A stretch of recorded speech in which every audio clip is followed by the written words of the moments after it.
Welcome into Fast Five with Jay Walker and Scott Prather. Hi.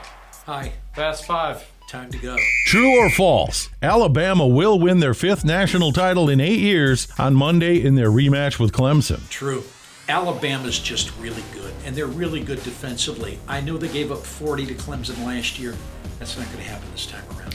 I'm supposed to say false, right? False. Come on. Clemson, Dabo Swinney, once again, one of the most underappreciated teams in college football.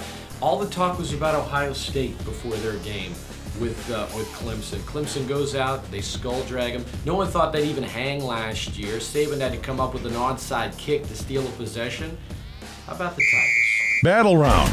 Should Tom Brady be a shoo-in for NFL MVP? Well, the only argument against him is that he didn't play the first 4 games. That and McGloin and Cook, those guys that replaced Derek Carr in Oakland. But the reality is, Tom Brady has come in, and since he came back from his suspension in Week 5, has played the best football of anyone in the league, and the Patriots are the 1 seed, and they're a favorite to win a Super Bowl again. True, yeah. Yeah, but you got to play 16 games, and he didn't. He sat out the first 4, and it's not like there aren't some other guys who deserve consideration here. And let's not forget, Patriots did fine without him. Donkey round. Have college bowl games lost their luster? Well, the big ones have, because the semifinals are played at the same time. That's why the Rose and the Sugar just don't have what they used to. A little bit, because when you play a Rose Bowl or a Sugar and Orange after the college football playoff, you can't have the entree and the appetizer. Donkey round. Is the Cajun basketball team in the hunt for a Sun Belt Conference title? Sure, yeah. Look, UT Arlington is still the favorite. They're really, really good.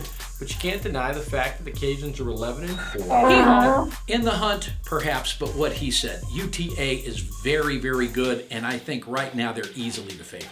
It's time for the winner and loser of the week. Winner of the week, how about our good friend and colleague, Dan McDonald?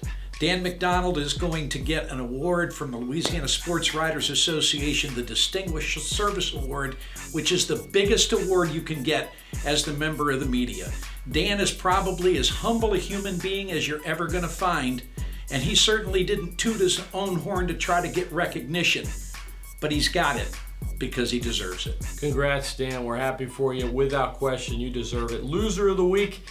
How about everybody fooled by Sean Payton and supposedly other teams being interested and traded for him? Guys, it's a political move. His agent tells people other teams have interest in him.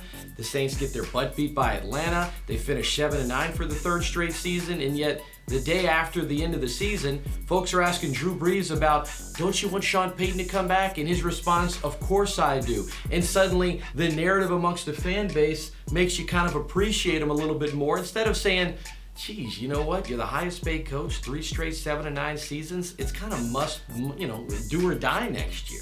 Instead, they're talking about everybody wants him. Well, I'll tell you what, you had to be a big loser to beat Lane Kiffin this week. I'm just saying. How do you get fired at LAX?